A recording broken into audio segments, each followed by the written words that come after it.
Mm.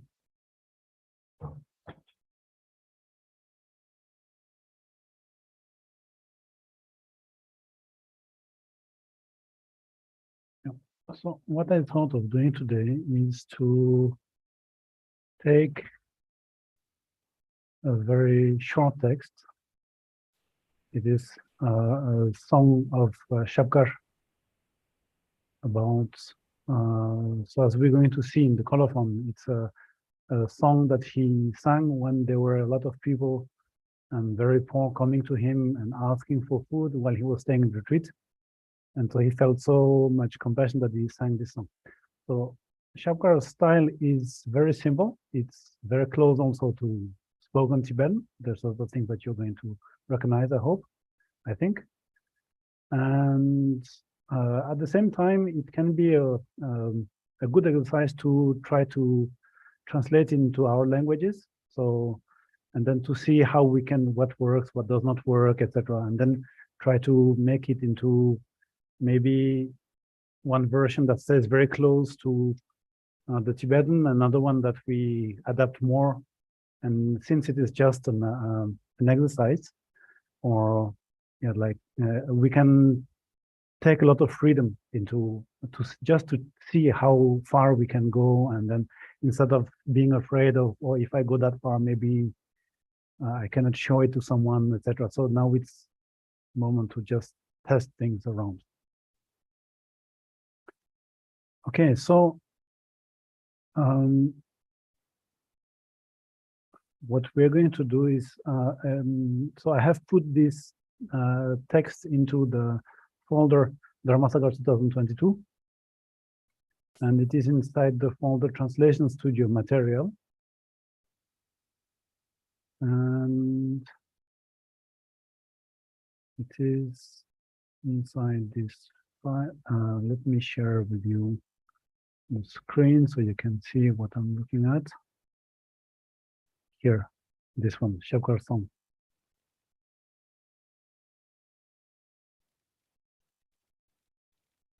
So it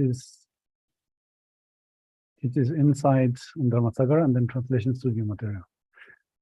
And so what I propose is that you create a new file in your own folder, and then you can copy the content or create or just take it into your file. And what I'm going to do is I'm going to look at it, and just as I read it, I'm going to translate it into English, make a rough English translation, and then as I read, I'm going also to think about different ways of how we could translate this, and if we keep the order, if we don't keep the order, and all these kind of things. So all the choices that we have, I'm going to speak it out loud so we can all do that together. And then while I'm doing it in English, you can do it into your language directly. So you're not waiting and not doing anything in the meantime. Okay, so on the first here, so shall we start? Maybe we can, no need to mute our microphones. We can just talk about it while we're going. Whenever you have something that you find strange, etc., then you just ask me directly.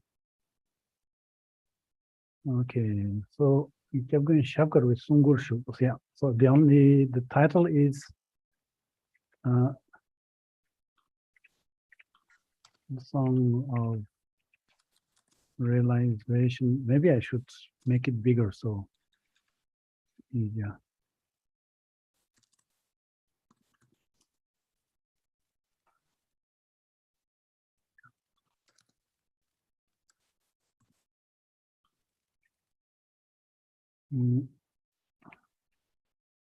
Song of Realization of the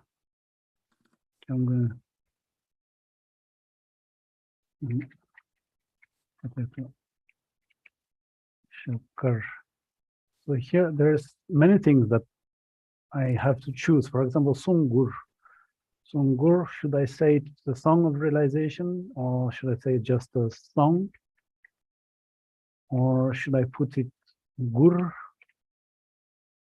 Yeah, maybe song of realization, but yeah. So this is up to us to decide. And then I can say song realization by Shabkar the protector. Since it is a Kyabgun Shabkarwa, so it is like a title. It's not together. There's a slight difference. Kyabgun Shabkarwa, like you would say the president, this and that. Or we could also say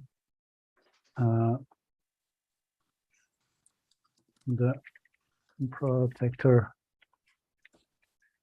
Shabkar. And as for Kyabgun itself, it is a title. You have Kyabgun. You see often in front of the titles of Rinpoches and head of lineages, etc. You have Kyabgun. So we could also keep it not translated, or we can put it on the, if we want to translate both words, then it would be the refuge and the refuge and protector, or it could be also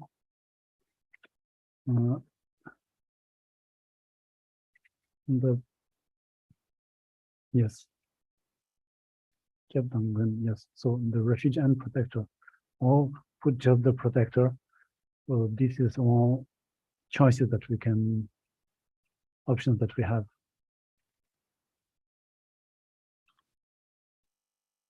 And yeah, besides that, there's no real title for this song in particular. Just yeah, like we see the only title that they have is this. And then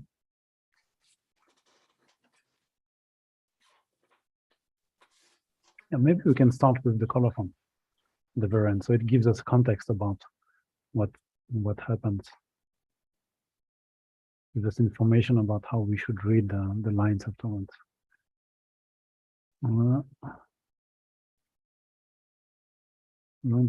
Changes.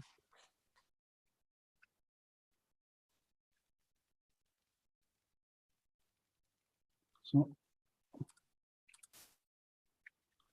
by the condition of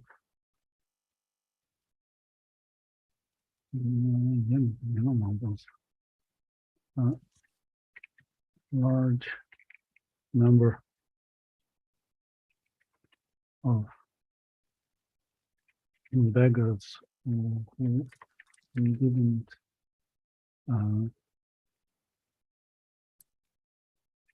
have at all either food or clothes,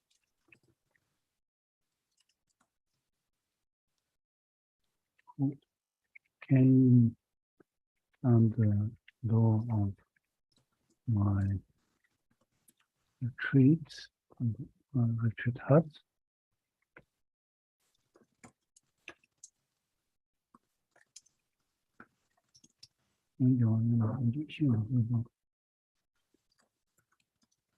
I felt unbearable compassion. And then I copy it to you here. Compassion that brought tears to my eyes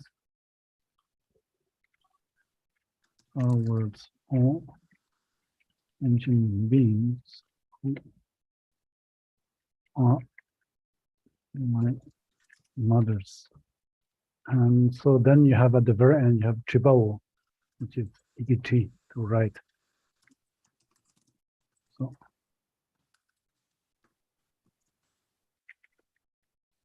and yeah.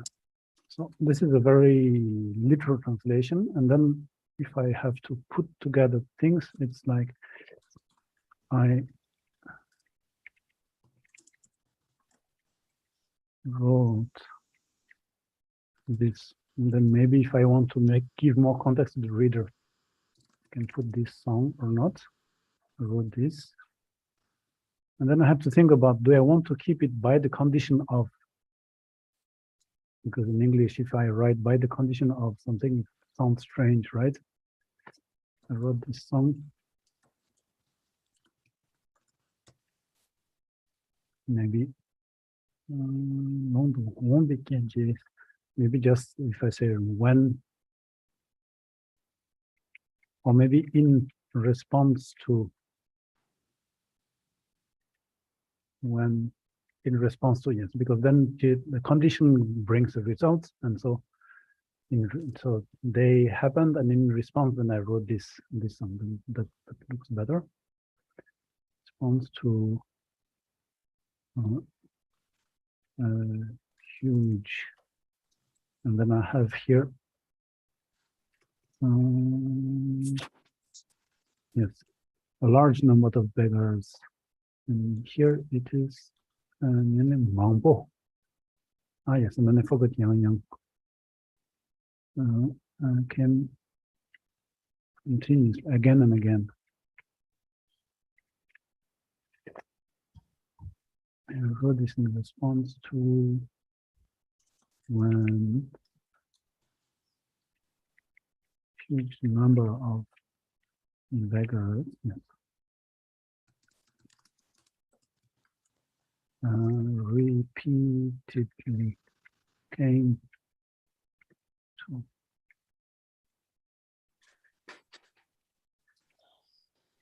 the door of my retreat. Then I don't know if it's a hut or it is a house, or here it's just Tamkang. So retreat, the house, but yeah.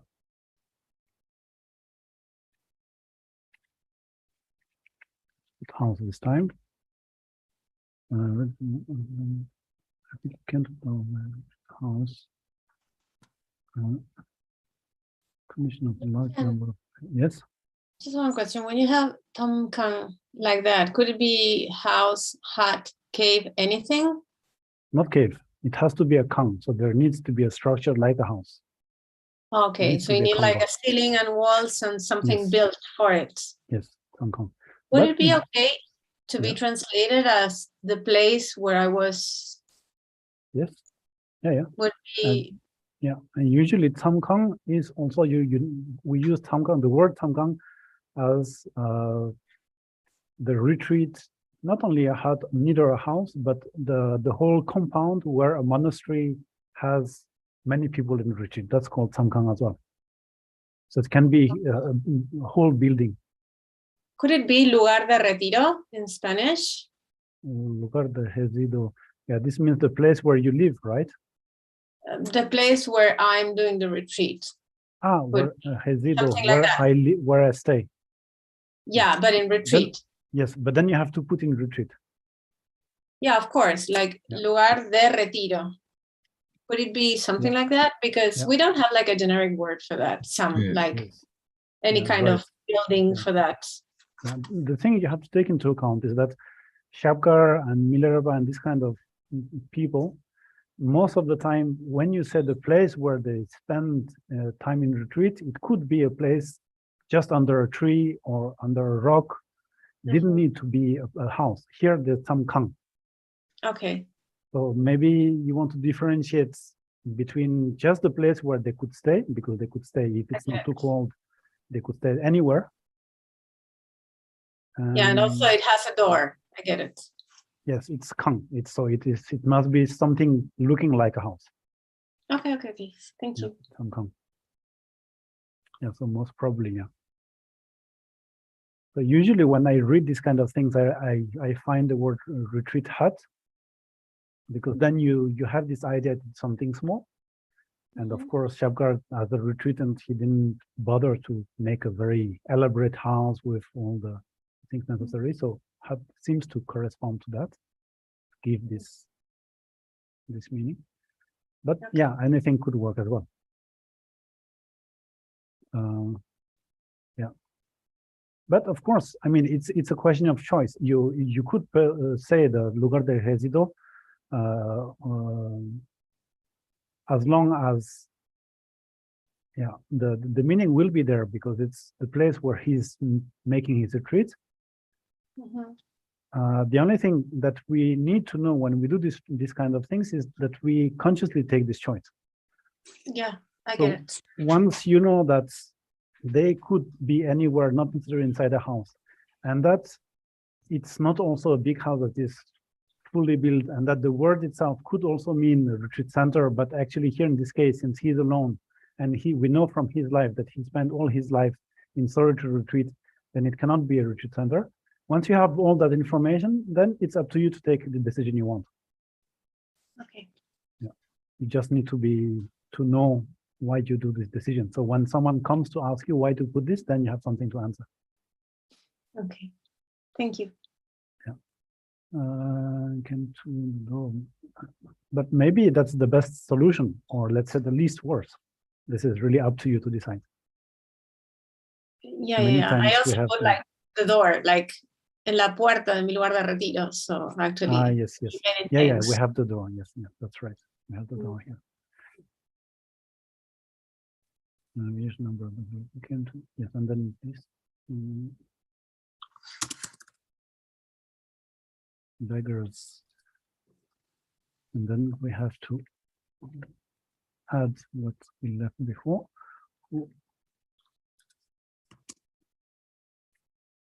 Were attitudes of food and clothing or clothes. This could be also another solution. My English is not that good in order to really decide whether what I'm writing sounds good or not, but sounds like it could be something we could write. Yeah, so here literally it means we didn't have nothing at all right from the beginning or since a very long time. Completely destitute or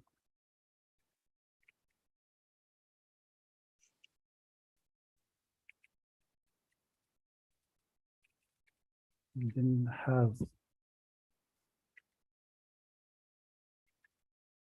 since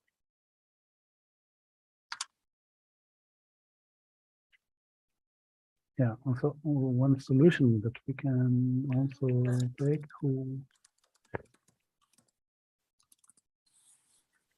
didn't have any food or clothes since forever. Then you have the meaning of this ye.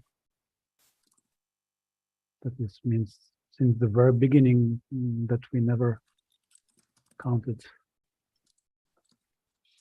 We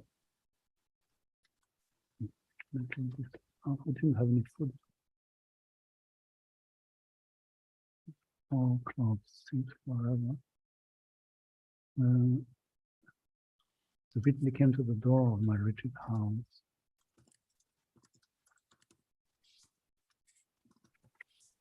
And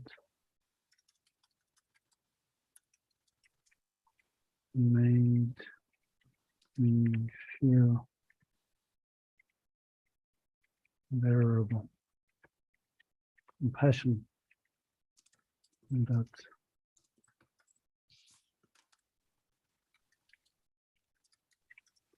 was so strong it brought tears to my eyes.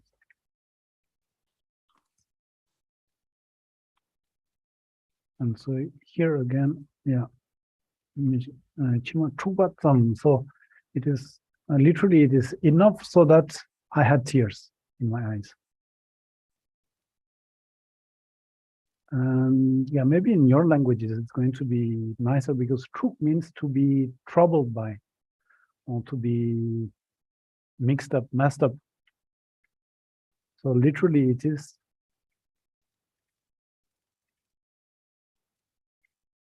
so much so that my eyes were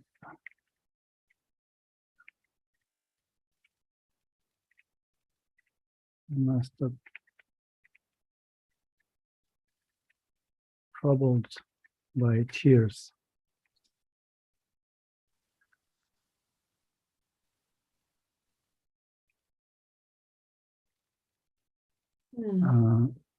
And because of that, yeah. So when I say that brought tears to my eyes, I am kind of making it less intense than what it literally says here. So much that my eyes were messed up with tears, right? So yeah, an expression that also often comes and that filled my eyes with tears.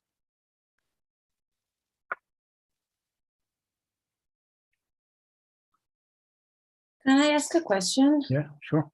So could it be, sorry that I just take it to Spanish, but could it be something like quedé conmovido y mis ojos se llenaron de lágrimas? Because it's that like troubled feeling apart from the tears. That would be okay? Am I understanding correctly? Yes. Okay. Yeah, so in Tibetan, truk is the verb to be messed up is used for the ear, for the eyes. So it stays on the physical level. But when you translate, you can be conmovido. You can take the same meaning and translate it or switch it to the feelings level. I get it. This is again one choice that you can do. So you could say the same meaning, yeah, but there is this change. Yeah, please. Me hizo sentir una compasión tal que me conmovió hasta las lágrimas. No, we also have that expression, conmover hasta las lágrimas. That's like deep feeling. It's until like having tears. Yeah. That could be, could be good. Okay, maybe number of that also shown. Yes, okay. And I find really poetic also so the eyes were messed up by tears. Yes, yeah. But then here the thing again is that when you use this kind of vocabulary, messed up, it has the connotation of being very familiar, or it could be, it's not at the same level that what Shabkar actually wrote. Shabkar is using a language that is completely, how do you say, normal, clean. There's no familiarity. It is simple, but it is what you would expect from in a formal context. So I kept messed up because that's the first thing that came to my mind that gives its meaning, but it has the disadvantage of bringing this different kind of genre or different feeling. It brings familiarity that the Tibetan doesn't have.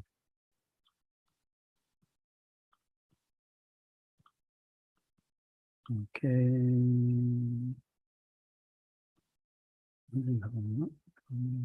made me from the conditions of position with my eyes. Then towards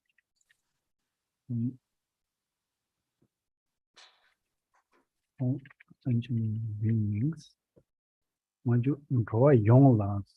Yeah, and so literally Droa means those who walk. So if I were to be kind of really exact, sentient beings has another word in Tibetan, which is sentient. And so sentient, if I put sentient beings here, it's more thinking that I don't want to lose my reader. I want him to understand exactly what I think. because droa and semchen are synonymous in Tibetan. Every synonym has a slight meaning difference, right, in different connotation. And so here, droa means those who are moving, those who are, yeah. And then semchen means those who have a mind. Mm-hmm. And so there are these two different connotations, but besides that, there's no real difference. And so I could put sentient beings, or I could maybe take out sentient because that's what brings this idea of mind, all beings. Mm-hmm. Yeah. So draw the ones who go, the ones who walk. Yes. Does this refer to the like migrating from life to life in cyclic existence, like this kind of draw? I don't think it goes so far. I think it's just what differentiates its animate sentient beings who walk, who actually move from one place to another, differentiate them from the inanimate world, which is kind of static, does not move. I see. Why did you use sometimes semchen and sometimes droa rupchen? I would say that, semchen has more this meaning that it is ordinary beings in the samsara, whereas droa is just beings who are moving around and living. Okay, Living beings. Is it what is sometimes translated as wanderers? That's why? Yeah, wandering beings. Yes, wandering beings, yes. Yeah, zombies. but then if you use wanderers, then you're actually kind of taking the meaning towards samsara, towards the cycle of existence. Whereas droa does not have that connotation, at least from my understanding. Oh, I see. Yeah. Would it be wrong if we just said beings? No. Because sentient beings, I mean, in Spanish is usually translated as seres sensibles, which is actually not the right, I think. Not sentient. Yeah. But then here again, you don't have what you should look at is not sentient and the meaning of sentient. You should look at the meaning of semchen in Tibetan. Sem is the mind. And is the one who has. Yeah. The one who has. The one endowed with a mind. The one and then we can have a mind, right? Yes. Yeah, so that's what it should have looked in English coming from Tibetan. So instead of trying to bring sentient into Portuguese or Spanish, take the one endowed with a mind and try to put that into Spanish and Portuguese. Yeah, the word sentient does appear in the dictionary in Spanish. Sintiente or sentiente. Yeah, but it's regarding to feelings, not to mind itself. Yeah. In Spanish. Someone who is capable of feeling something. You know? Exactly. Yeah. Who is capable of being aware of something and feel something. Yeah. I think this has to do with the fact that when if you have a mind, then you feel something, suffering and happiness. Yeah. And so I think but stones and trees cannot have those feelings. And so I think that's the difference that we're trying to do. And for some reason, there's no Tibetan word that says those endowed with feelings, sorwapo or tsorchen. But just those endowed with mind. So I guess that sensible is also fine because, it also brings the idea that there is some feelings that are felt, and so there's a mind there. I think we have a distinction, sensibles and sintientes. Maybe sensibles is like touchy. Maybe we can. Yeah, it's more like touchy feeling kind of beings, you know. Okay. Also, I think we have like snowflakes feeling things. Yeah. The word being in Spanish also has this idea of actually a life, a beginning and an end. I mean, you be, and this idea of being too. Yeah, the thing is that everyone is already used to seres sintientes. If it works, why change it? I mean, everyone is already used to it. Gerardo told us that he would just use beings like seres in Spanish, and I actually agree with that, because seres sintientes is just a small part of redundant. What being means, and it's also redundant. But if you just focus on being, it has so many other things that are implicit there, as the idea or being aware of I am a being or maybe not. But it's not just feeling. If you said seres sintientes, you're narrowing your mind. I guess it's just my way of seeing it. But I wanted to check if it would be all right or not. Yeah, and then here again, you have to be careful, because saying, it is, we are aware or not about that we are suffering or not, this is actually goes much further than the word semchen in Tibetan. Semchen only means endowed with a mind. And so a semchen can be aware that he is suffering, and cannot be aware that he's suffering as well. It doesn't. Yeah, can be unconscious. And knocked out. Yeah. So actually, this is because beings or seres has much broader implications into our languages, and so that are on top of what semchen means in Tibetan. So there's some overlap, but then seres will have some parts which semchen does not have. Okay. So as long as there's, like, I don't know, more than somewhere around 70 and 100% of overlap of the meaning, then it should be okay. Sorry, Richard, I thought it was this time, so I'm a bit late. But no problem. What is the part that is not overlapping between some semchen and seres? Because I thought semchen is opposed to the Buddhas who are enlightened. Yes. So if you look at the word itself, not talking about what they refer to, but the word semchen, it only means someone endowed with a mind, someone who has a mind. Yes. Isn't that a ser? It's exactly the same as seres, isn't it? But ser, actually, if you look at being, it means that you exist in some way. You do not say about whether you have a mind or not. You only say that you exist. And ser is exactly the same, is to exist. In Spanish, do we have a ser who does not have a mind? There's not. That's what I'm going to say. Okay. Seres means endowed with a mind, because vegetation is not seres.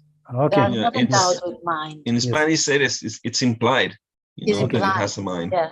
Yeah. So actually, that's why I'm saying there's a little bit of difference between semchen, because then it overtly says has a mind in Tibetan, does not say anything about existing or not.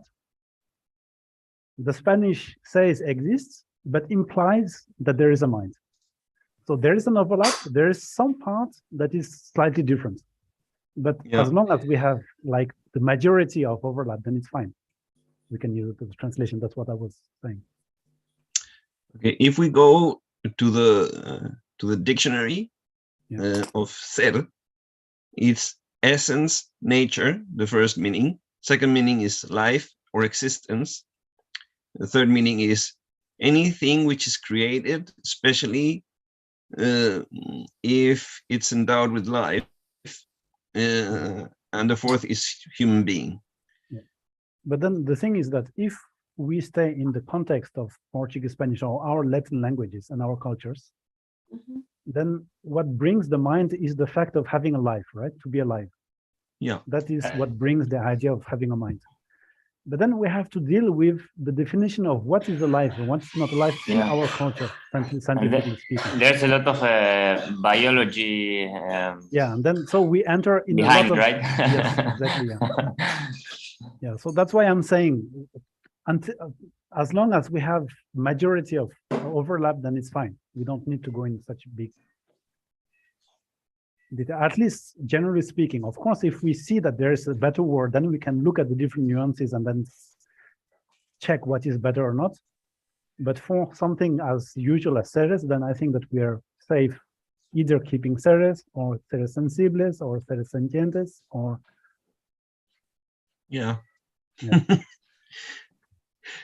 that's my question. It's fine. I mean, as long as the reader knows what's happening. As long as he knows it's not something like a rock. Yes, exactly. Just I was it made me think about, because Rinpoche, Dziga Kondro Rinpoche, this weekend we had a Drukchu, and he was talking someone, because he had a student that was a woman that was talking to him, but said, don't say that plants, they don't feel, because they do feel. And then she was trying to convince Rinpoche how do plants feel, and they are also sentient.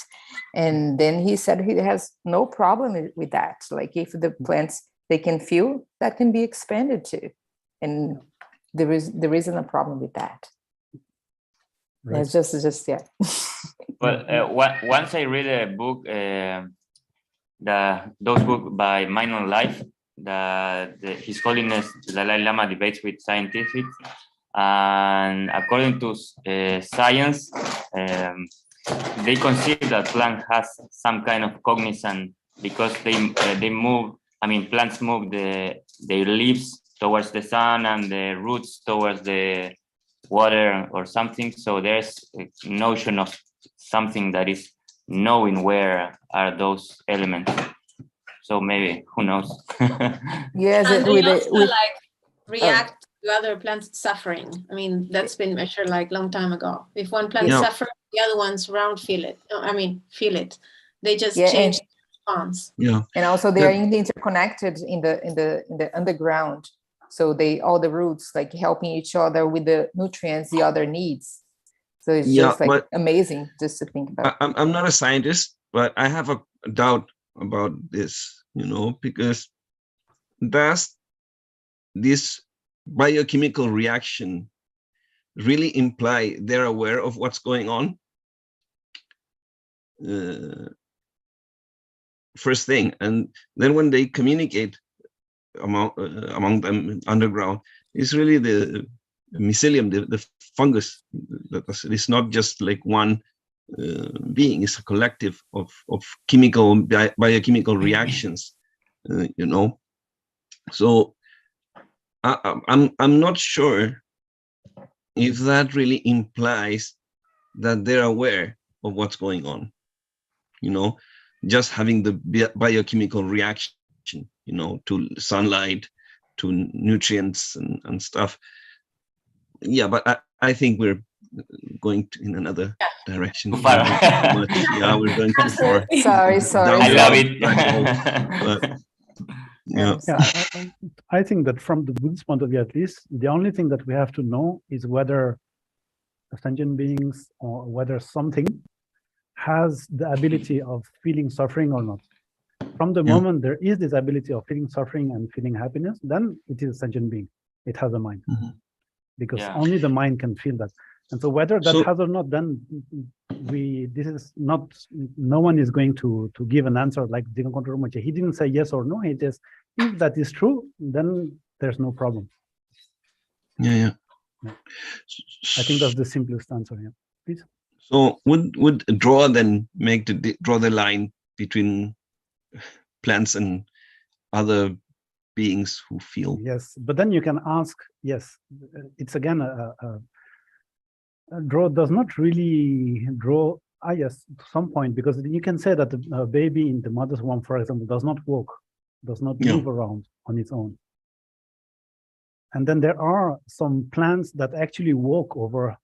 It's much slower, of course, but then we can see that they are walking. There's walking plants that I some time ago I was interested in that, and then I looked in India. There's a special kind of how do you say, fig tree that does that actually walks. Really? Yes. Wow. Yeah.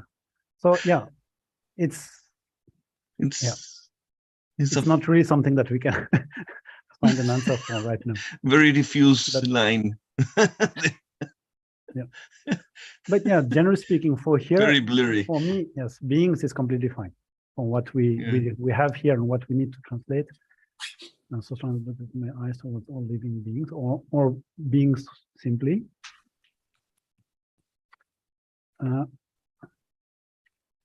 Who are my mothers? And so here again, this is something that we could translate in many different ways, because Gur here is in the past tense, so those who were my mothers, literally. So beings who were my mothers or who are my mothers right now, or my mother's sentient beings, like we also hear.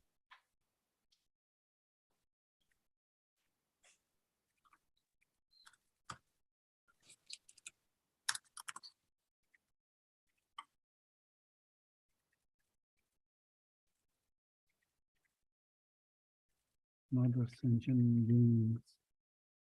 Yeah, mother beings, I guess that I never heard that. It sounds a little bit strange. But yeah.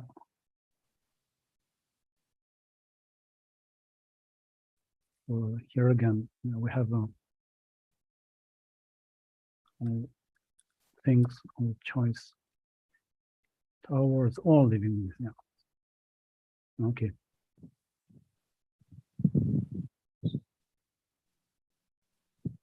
Just to not to keep something that looks like there is not only so many options, but something that is kind of maybe better. I put this into blue. And yeah.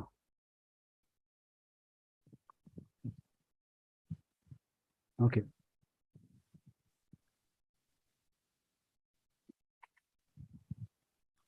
Yeah, so that's the end of the colophon. Is there anything else that you want to ask that with your languages or generally speaking, or should we move on?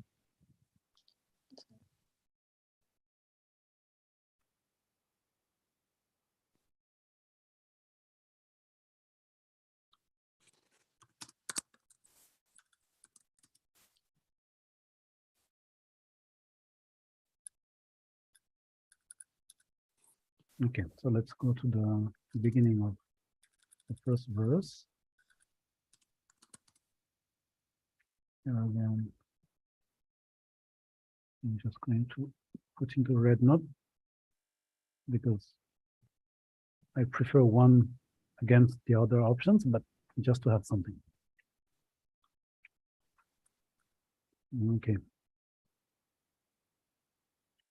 So now I'm going to start by making a sentence without making it verses. Then we're going to see what can be done.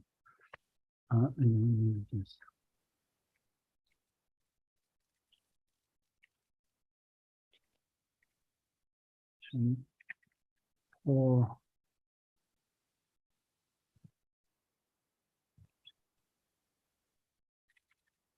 yeah, I show so much compassion towards. Oh yeah.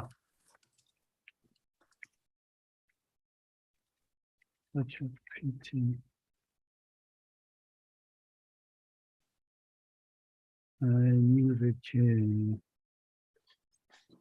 Oh, I could also say it touches me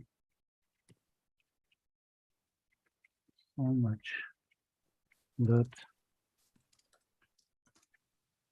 all sentient beings who have been my mothers,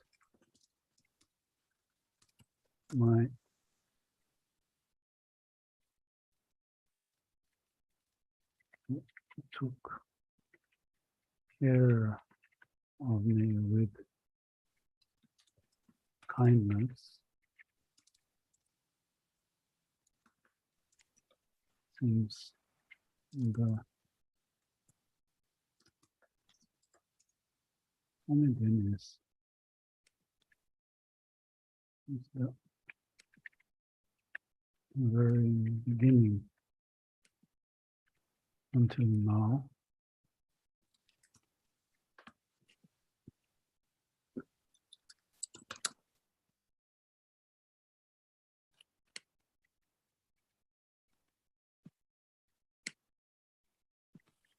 The suffering that sentient being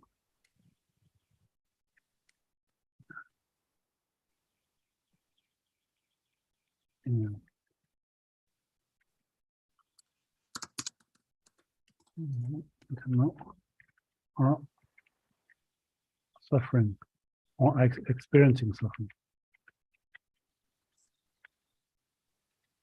Yeah. It is something like that.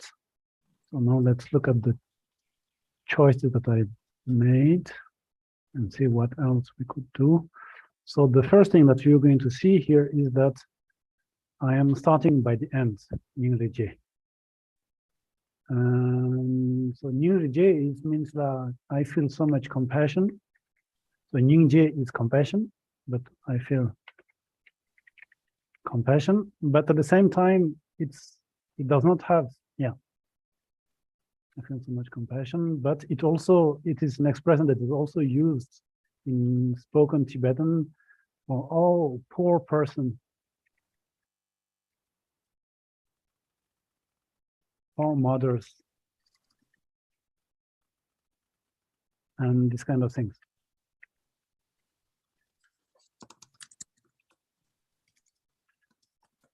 Or we could say also, yeah, something like that. Ruchen, can I ask you? Sure. In this context, rank comes from Narang. Rani, yeah, myself. Okay, yeah. Rani, so myself, yeah. it refers that I'm feeling this compassion, right? No. See, here we're saying that they took care of me. Who took care of me? Rani is this me here. I see. Thank you. Yeah, it's not the subject of I feel so much compassion.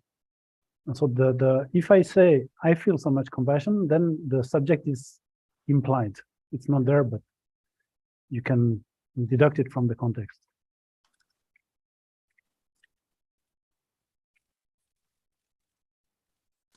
Yeah. So yeah, I really don't have I don't know how to translate that exactly how it feels. I don't know if in Spanish and Portuguese there is something better for Nyingreje, poor mothers, or it's like when you see someone who is, I don't know, who just fell and is badly hurt, what comes out of your mouth? Coitada, o pobre. Yeah, something like that. Yeah. So that's the idea here.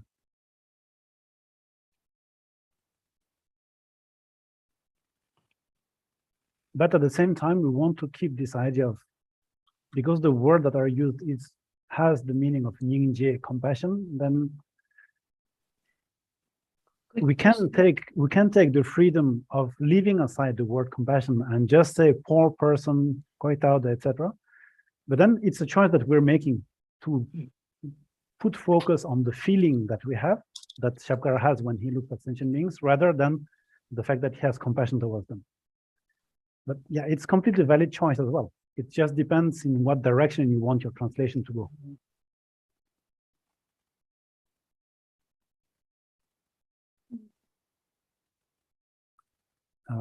Yeah, and then, yeah. When Tomedune is Tomedune, yeah. And then Tomedune, since the very beginning. So Tomedune, so from the time, literally, it's from the time of the beginning.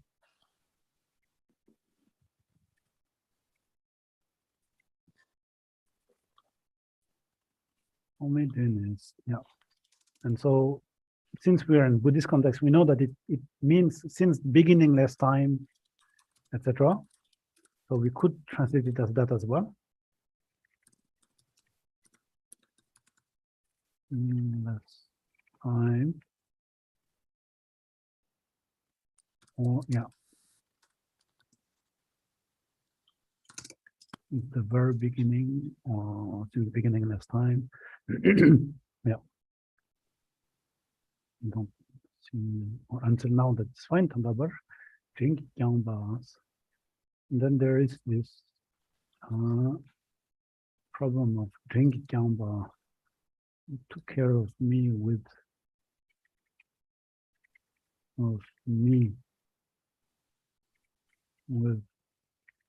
kindness. So this kindness here, it's actually that literally it's not really kindness. Kindness would be jamba.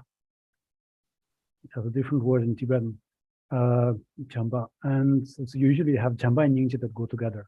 But here, jin, it means that out of love, of kindness, someone does something good to you. And so it's talking about that.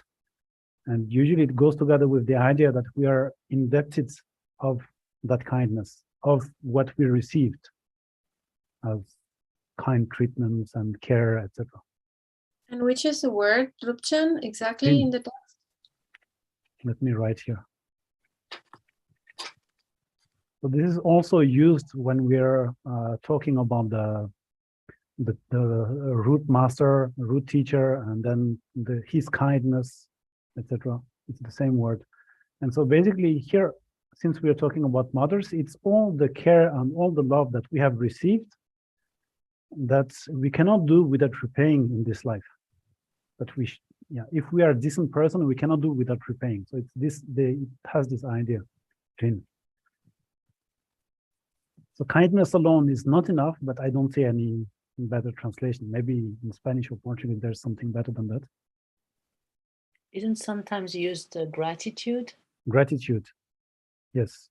But then gratitude is the feeling that you feel towards that. Yeah. Maybe cariño? Here, yes, yeah. Here, if you see karingi kyangba, so if we say that my mothers took care of me with gratitude, then it does not really work here. Or yes, you could say I'm grateful for how they took care of me. And so mothers, for which I have gratefulness for how they took care of me. That could be also. So actually you emphasize your reaction to that kindness. I mean, your gratitude for that kindness would be what you should emphasize here. It's actually really a choice, because kadrin means everything. It means kindness, and it means that it is kindness that we received. Yeah. And so we have this feeling that comes together with the word. So it's like, if you have kadrin is that word, if you emphasize on the gratitude, you will be overlapping on this side. If you emphasize on kindness, you will be overlapping on that side. Yeah, okay. And you have to choose. Yeah, one question, but here, Jinki Kyampa, does it mean the way they are taking care? So that means that would be emphasizing more the other side, like you said, the kindness. Yes. Yeah, this is why the first word that I used was kindness. Yeah. Yes, yeah. Jinki Kyampa, yeah. How kind they took care of me. So here we're doing something that we don't want, making a full sentence of just one word. Yeah, yeah. In a sentence, in a translation. Uh-huh. Like Kempo David told us last time, if I have one word on one side, then I don't want to have 10 on the others. Mm-hmm. And so, yeah, there's anyhow something that's going to be lost in translation. So we have to decide what we accept that is lost. Okay. But yeah, so I'm going over all this because maybe in your languages there are expressions or words or ways of saying that allow to keep more meaning than what English languages allows. Okay. And yeah, so the rest is pretty much straightforward. And yeah, then the whole thing is to make it into 3 verses as well afterwards. And then for the next one, so we'll see the structure is pretty much the same.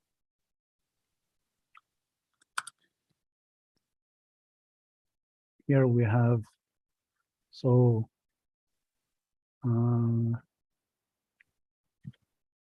could you say in Spanish, lo siento? No, lo siento, it means I'm sorry, right? Mm-hmm. Yeah, so it's not like I'm feeling bad or I'm feeling, it doesn't have this meaning, right? unless you say me siento. Me siento something. Yeah.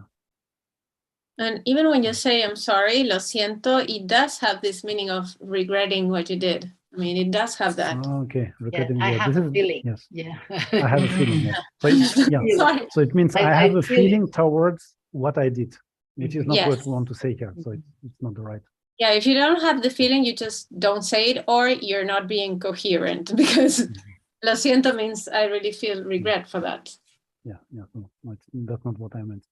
I was trying to find another way of saying I feel sorry, or I feel compassion, or I feel bad, or but no, it's not the right one. Okay, so I feel compassion for my mothers who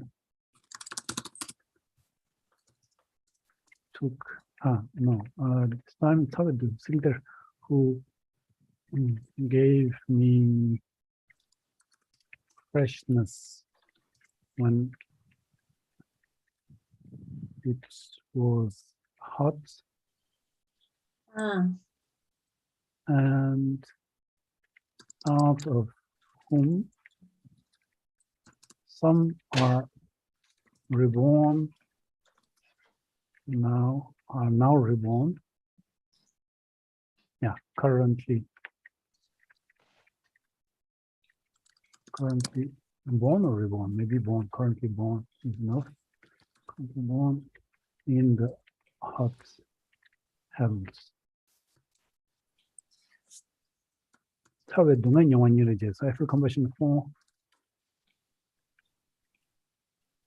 the suffering of the heat of my mother's given friendship when it was hot, and out of whom some are currently born in the hot house. So it's kind of, it's really not, it gives the meaning, but it's really not nice to read. It does not read so fluently as it does in Tibetan. Change that. Could you say, without losing the meaning, Drupchen, instead of I feel compassion for this or that, like, ay, pobres, mis madres que me dieron tal, tal, tal, yes, and that now. Totally. Like that. Yes. Okay. Yeah, then you would be going towards the side of Nyingje that you find in spoken Tibetan. Yeah, okay. But it's completely okay because Shabkar is known to write, to make songs that are very much spoken Tibetan. Okay. So actually, it's a song. Yes, it's a song. It's totally, how do you say? Yeah, it's totally okay, and it's totally justified to do that because Shabkar is just speaking out. Yeah. But then, yeah. I was trying to find something a bit less colloquial than pobres. But yes. Yeah, that's also something that's with that meaning. Yeah, with that meaning and with with the same kind of feeling behind also. Difficult. Maybe oh mis madres, because in Spanish you also have like when you say that you're not like clapping on it, but you're concerned about it. I think maybe. Because when you read the rest of the line, you know that you're concerned about them suffering now. So, compassion has the idea of the suffering of others being unbearable to us, right? Yeah. The definition of compassion is wanting to take out the suffering of others. So, me hiere el sufrimiento de mis madres. Like my mother's suffering, it actually hurts to me, you know, like it hurts me. The suffering of my mother's hurts me in some way. Me hiere el sufrimiento de mis madres que me refrescaron cuando hacía calor. Y ahora, I kind of got, I think, something like maybe pobres mis madres, quienes habiéndome brindado frescura cuando hacía calor, hoy sufren el calor por haber renacido en los infiernos calientes. It's something like that. Yeah, something like that. I'm just typing at the same time. But then I get over it. Yeah, when I read it in Tibetan, I would go more for, instead of making a sentence out of the nin re je, more of cuánta pena, mis madres, que like how much, Yeah. no? Instead of I feel this because of this, it's like, ay, cuánta pena, is my mothers that feel, or cuánta compasión even. Yeah, that could be, yeah. Something like that. Okay. Yeah. Right. Because the nirje is more an expression, isn't it, Drupchen, that a real complete sentence? Nirje, it's both, actually. It's both, okay. Yeah, it's both. It is okay. nirje, because here J is taken as a verb. Nirje. It's like if you say tuji chesong, Kadrin chesong, you're actually using che, which is an adjective as a verb, and putting the conjugation after the adjective. Because sometimes it's used as saying je chung, je cheng, like bigger or smaller. Je chen, je chung. This is a different je. This is just jadrangbu je, not rajata jadrangbu je. Rajata jadrangbu je means exchanging, to change, right? Or the same spelling can also mean Lord of the heart, like there's this other. Okay. Yeah. There's these two ways of understanding Ningje. But yeah, I mean, it's true that if we want to keep this kind of natural way of that Shabkar seems to have expressed himself, then like you were saying, quanta pena, and then the rest comes to render better this feeling. Yeah. But then if you are kind of stuck with words like I am, then you remain unable to open your hands of the word compassion. Yeah. But yeah, I mean, definitely. I just don't know how to do it in English. Say quanta pena. How would you translate it into French? Good question.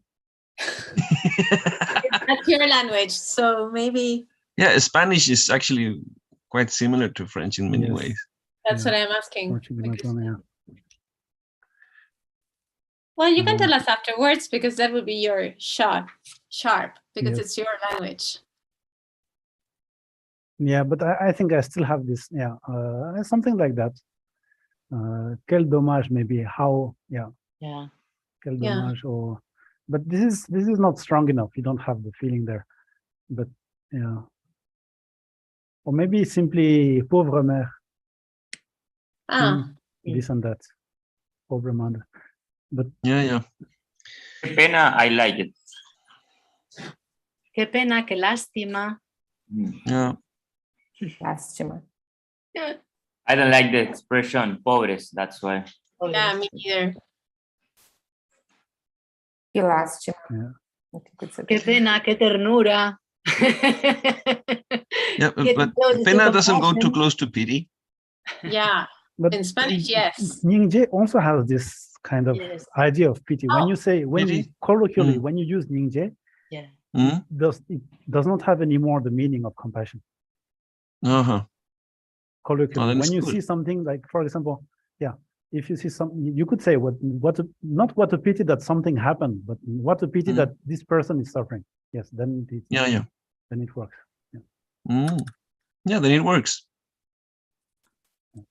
So actually, the whole thing would be to ask Shabkar what he meant actually, or maybe he was making a pun. Maybe he was making a joke. Shabkar. Maybe he was intending to keep Ningje compassion and at the same time using the colloquial expression and trying to put them together. I don't know. Or reading everything Shabkar wrote, and then we get a feeling of what it might mean in this sentence. Yeah.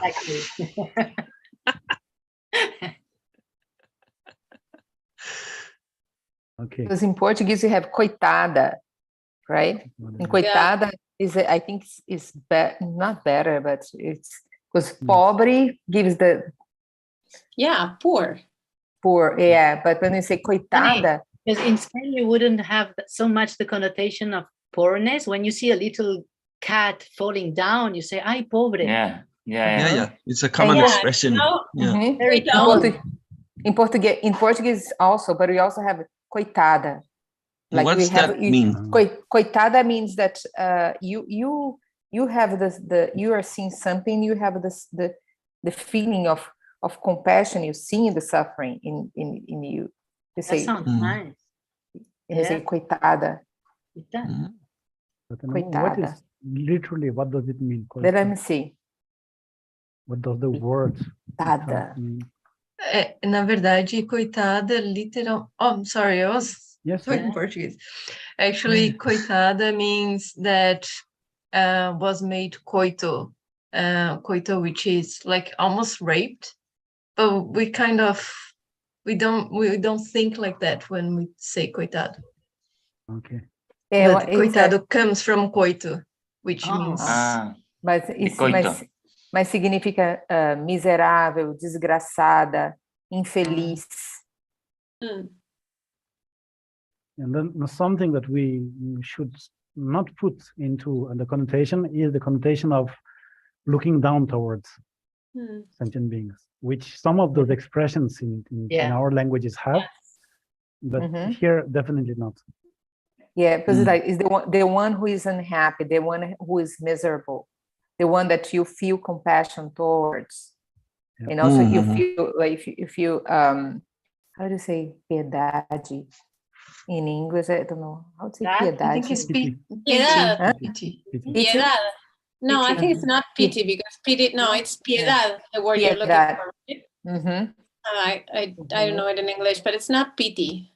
It's more like compassion in a way. Piedad. It's like a very Catholic word. Piety. Yeah, it's very Catholic. Yeah.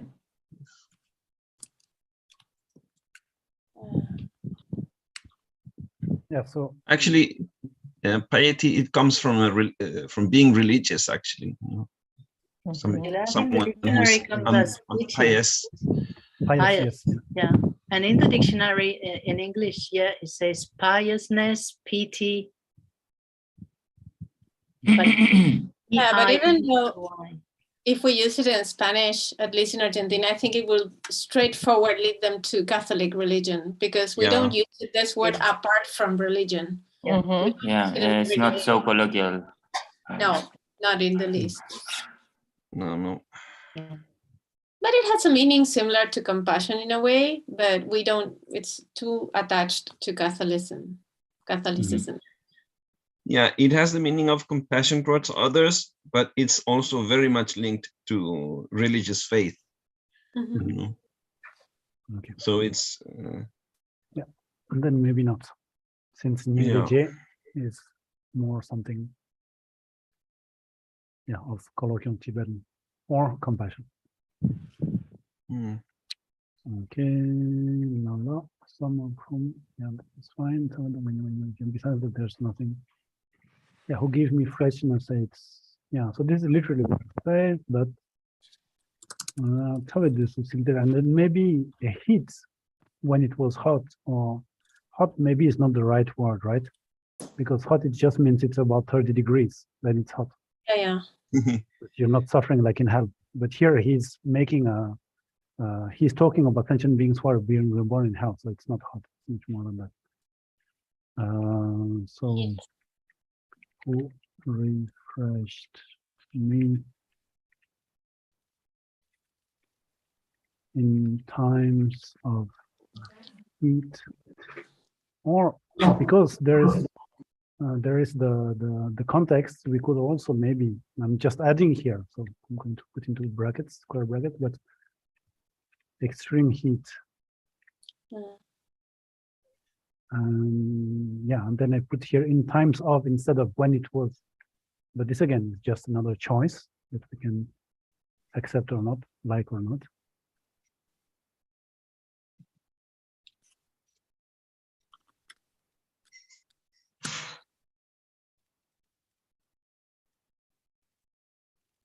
Okay. Hmm. So that is for this verse. And as you see, it's always the same structure. The first verse always talks about what the mothers did. Mm-hmm. Let's put it down here. Mothers refreshed me in times of heat. Some of them are now born or reborn. I never really know when to choose one against the other. Reborn in the eight hot hells. Yeah, I had forgotten the 8 here.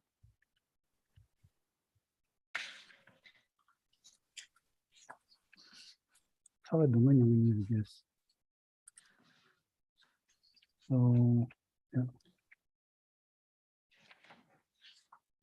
So sad, maybe in English, that they are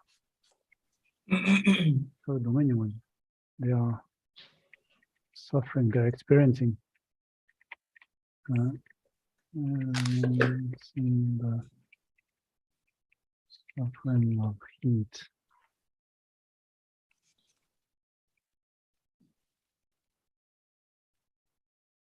And then there's also this choice that we can do, either experiencing the suffering, which kind of brings, you make the experience of something, it's more formal or more intellectual.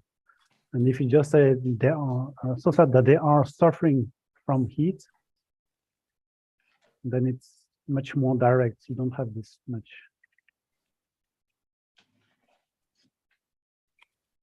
And they are suffering from heat. So yeah, here again, it's a question of style, a question of how spoken we want the translation to feel. I don't know. Doesn't it sound more English if we change a little bit the order of the sentences and we say, so sad that my mothers who refreshed me in times of heat and are now reborn in the 8 hot hells are experiencing the suffering from heat themselves now. Yes, that's exactly what I did here. I took the order upside down. Here, what I wanted to do is to show you that this structure of first talking about my mothers and how they helped me, then talking about where they are reborn currently, and then saying also it's so sad that they're having this suffering. This structure of having first this, second this, third this is going to come up in all the next group of 3 verses.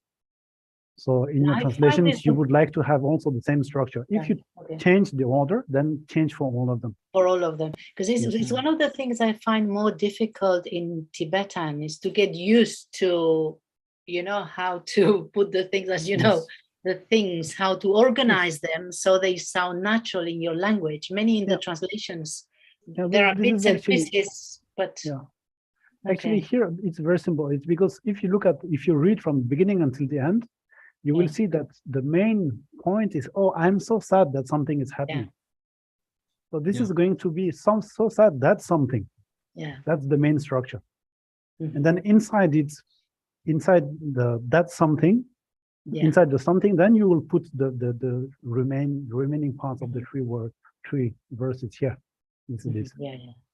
And then here, if you so it is so sad that they're suffering of heat, from heat. So then this is what you want to put at the beginning. And then you grow up like that. But actually here it's the order will be decided by Nyong, because Nyong is someone experiences something. So this someone is these 2 verses. The something is the suffering of heat, and then you have the verb. So once you have these 3 chunks, then you can reorder them in your language the way that it should be. So always look at the verbs and what is the canonical order of making a sentence with that verb in your language, I think is the best solution. So we could do that actually here. So let me. Drupchin, sorry. Yeah. I just want to mention that I was searching here about the word coitado that we were talking about. And a professor at university told me that. But actually, I think I was wrong. So I think we might consider using coitado. So it's and what does it mean? Fake information. So it means, let me see. I was with the express pity, I don't know, a piedade that we were talking about, which is not pity. Piety. Yes. Piety. Yeah, and yeah, so it's similar to that. Okay, so it has this religious meaning or not? I don't think it's only this religion's meaning. I think there is also like unhappy and a person that has no fortune. Okay. Yeah. So the main thing, even if the origin was correct, was the one that you said, for me it would be okay to use it as long as when people read it or hear it, they don't have that meaning come to their mind. Because in the end, what we are aiming at is at an effect, the same effect than the Tibetan has on the reader, and to have that effect reproduced on our reader. So if coitado with this bad origin does not have the bad effect, for me it's fine. We can use that word because of the effect, because of the connotation that it does not have. But yeah, so here for Nyingreje, the connotation is like, oh, I'm so sad, or I really feel I sympathize with the suffering, or I feel the same thing as someone who is suffering. So if we put koita, then it works in that context, then it's fine. And we should also just make sure that it doesn't have the bad connotation of looking down at the person to whom we say that. If that is not the case, then it's totally fine to use it.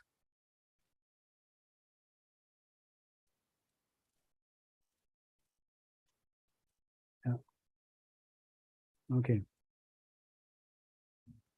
So coming back to that, so sad that's something, and then so sad that someone feels something. So I have the someone and something that are there. So then filling in the blanks now. So sad that someone feels the suffering of, or it's more than feels, it's experience. Experience.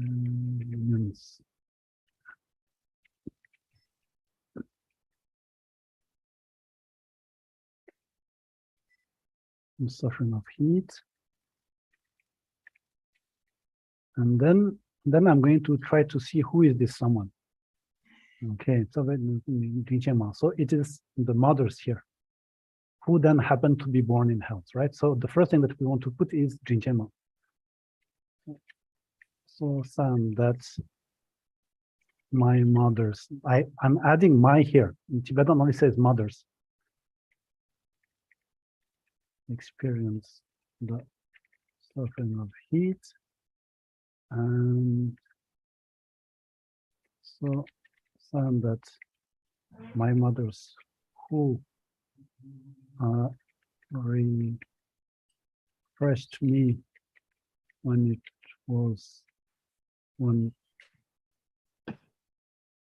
heat was raging, just to exaggerate a little bit. Experience the suffering of heat, and then I can add the pound that says where they are born right now.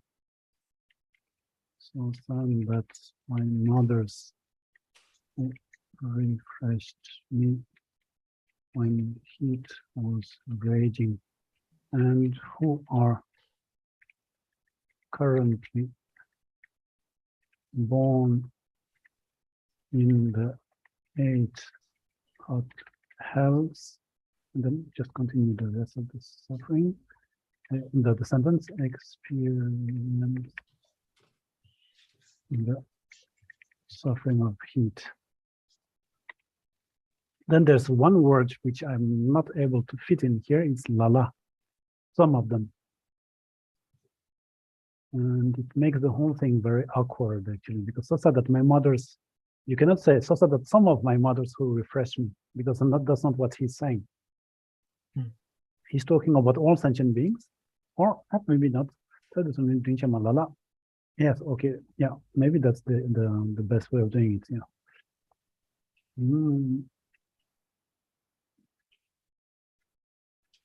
Some of my mother's experience.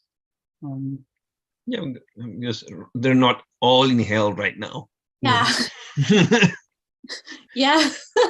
But at the same time, yes, but at the same time, all of them have relieved my suffering of heat at some point in one life.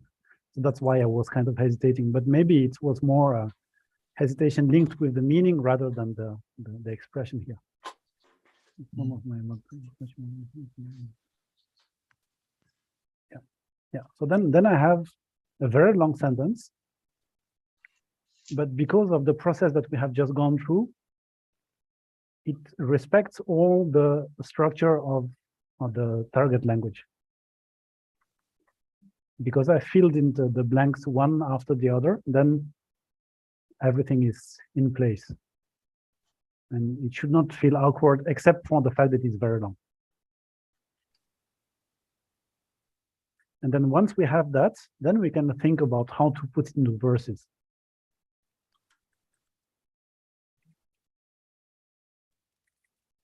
So I don't know. So that some of mother refreshed me.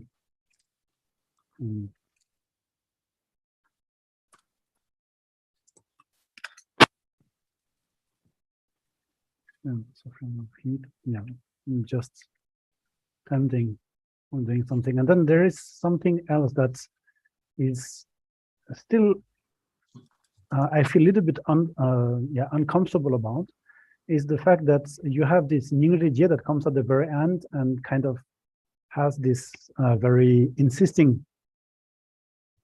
It's because it's the very end, and then you finish with that.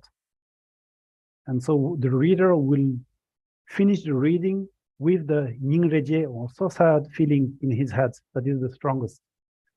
But then in my translation is the opposite. He starts with that, and then when he reaches the end, maybe that is already vanished or gone away. So yeah, here again, I don't really know how to do with that.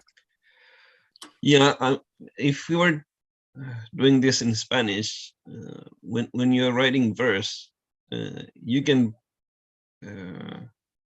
forget about grammar and stuff and change everything around and still, and you can play a lot. Rhythm is more important, and so you can change bases of words. But in English, I mean, since I'm not a native speaker, it's way more difficult for me to do that, because I don't know if it will make sense if I do it, but in Spanish, it could be possible if we put some thought to it, to have it, more poetical way, we could. Yeah, and then when we do that, what we should look into and try to keep is how simple it is for the reader in Tibetan. And because then you have my mothers who this and that. Now they are born here and there. So now some of them are born here and there, and so sad that they're having this suffering. And so it's really 3 blocks of meaning that are very distinct, very simple, and that go very easily inside the mind of the reader. It's like if I said, I don't know, subject, verb, object in one of each sentence and making a little bit developed there. Yeah. So as long as we keep this feeling of simplicity, and because the simplicity actually here brings more the feeling of how Shabkar feels like we have seen in colophon, then it makes sense to try to keep the simplicity. And so as long as you're able to maintain that, then you can do whatever you want in Spanish. Yeah. How about my mothers who, I'm making it very short here. My mothers who care for me when who refreshed me when it was scorching hot, and now experience hell. Oh, what a pity, you know. How sad or what a pity at the I end. have a suggestion too. Can I write it here? Yes.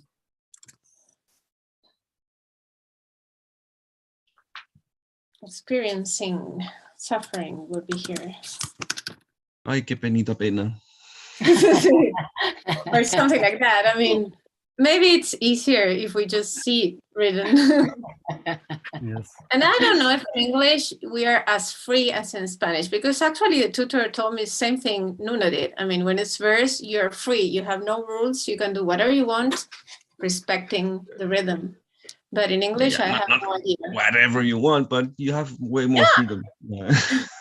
He actually said you can do whatever you want. So. But in English, I have no idea. Maybe that wouldn't fit. And it's just... Yeah, I don't know either. I don't know so much. Yeah, even in English, I think if we think about it, we find ways to simplify things just by saying, my mothers who alleviated me under a raging heat, now born in the hells, and I don't see the suffering of it, how sad or something like that. Yeah. I think if you think about finding adjectives and making, instead of subordinates, sentences, you make it shorter automatically. Yes, that's right, that's true, yeah. But at the same time, when we do that, for example, alleviate is a word that requires a lot more of conceptual processing than just take out the suffering, take out the heat. Even though there are more words, intellectually speaking, it's much easier to process. It's less intellectual. So shorter words are not necessarily the best solution all the time. Because here we want to keep this very easy and simple feeling that Shabkar has when he sees someone who suffers. You can say, but refreshed me under raging heat. Yes, that is, that I was saying, I just exaggerated just for the sake of exaggerating. Yeah, I see what you mean.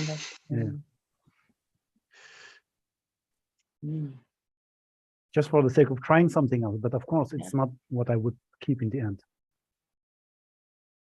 I was thinking about que lamentável que minhas mães que me livraram, porque quer dizer, elas não aliviaram, elas livraram do calor intenso, elas tiraram aquele calor intenso.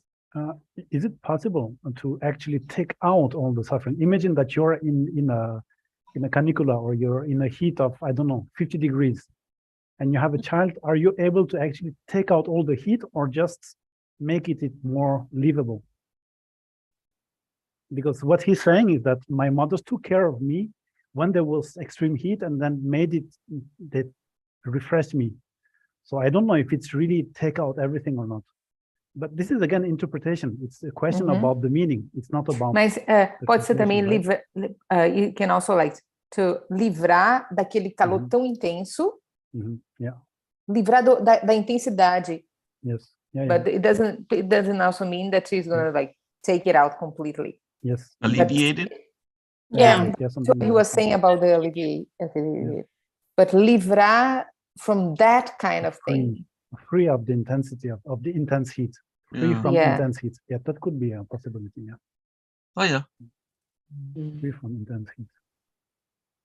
How it do so. But then here we must be aware that if that's the choice that we make, intense does not appear in Tibetan. It's only heat. Hawa. Yeah. But it's still a valid choice. There's no problem. We just need to know why we're doing it. This is also fun. Yes. Very. I pasted it in the document. I'll take it away, even though it's in blue. So we just keep your notes and not what I wrote. No, you can. I mean, it's up to you, like you want for me. Yeah, don't worry. I was thinking, Drupchen, I didn't see the text. Did you send us before the text we are doing now or not? What? I was wondering if you sent us the text before the session. It is. No. It is here. No, he just pasted I it. just posted here. Okay, but it's good to know because it would be nice. I would love to go through the text before we meet and even try to just write the words we understand. So when we go through it together, you see a lot more than when it's the first reading together. Yes, yeah. But the thing is that what happened when I tried to do that last semester, if I give the Tibetan before, and then each of us try to look at the Tibetan, etc., it ends up being a grammar lesson rather than a translation exercise. So that's why I did not. I'm not trying to. I keep the Tibetan because obviously it's there, and we are working from there. But I don't go in so much detail because of that. But of course, I'm going to keep it there so that you can look at it and we can try. To do something. But we can try a translation with imagination for now when we don't understand everything, and then you see where you are imagining, where you are understanding. Yes, right. Yeah, maybe so for next you, time Nerea, I will try to. Yes, I'll try to kind of post it 1 or 2 days before, and then let you know that it is there, without of course any necessity of reading and studying it. Just extra if you want. Just have a first reading of the text. Okay. Yeah, so it's here for the next times because we still have a few verses.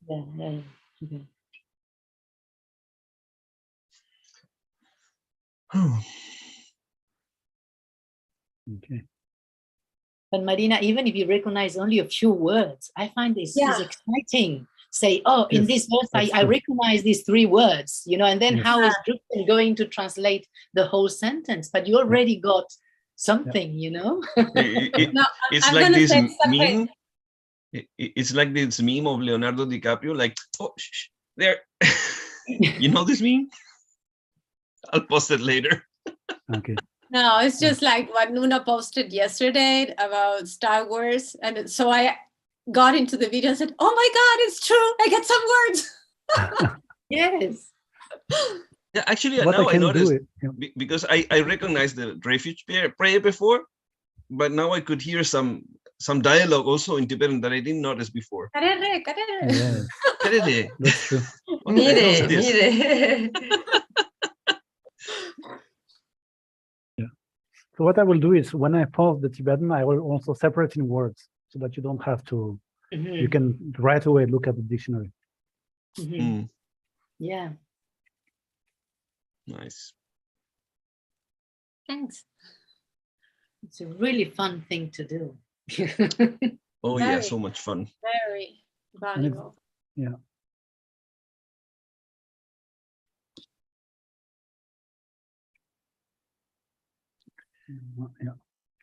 Okay, so I think that we're over now today. I was starting to segment into this word, but I'll do it later. Okay, so we see you next time. Okay, could you remind in the WhatsApp the time? Because I thought it was from 3 to 5 and it's been from 2 to 4. Is it because the summer and winter times or something like that? Yeah, I'm going to check that. Yeah, I'm going to. Okay, thank you. Yeah. Sorry for. Oh, it's okay. I'll watch the recording. It's first day of class. Yeah, just one question to make sure, because I think we have like the same timetable as last semester for everything. Is that okay? Yes, yeah, I think so, yeah. Okay. Oh, great. Yes. I also was wondering if we start send the outreach this week, then next week, I mean? Yes, next week, yes. Yes. Yeah, I need to talk to the campus and then, yeah. Okay. Yeah. All right. You let us know. Friday, yeah. Yes. And did the Tibetan only the following week because yes, it was only the following week, right? Okay, great. Very good. And we have sessions every Saturday this month where it says Translation Arena, That's the groups for Portuguese and Spanish, and the other Saturdays we have with you. Because that's on the calendar on Dharma Sagar students. Yeah, I have to check that. I will check that with Danny and then come back to you. Okay. Thank you so much, Drupchen. Thank you so much, Drupchen. Very interesting. Have a nice week. It was a wonderful session. Both of them. Nice to see everybody back. Thank you. Nice to see you all. Good to see you all too. Welcome back. Okay. All right. Bye-bye, everyone.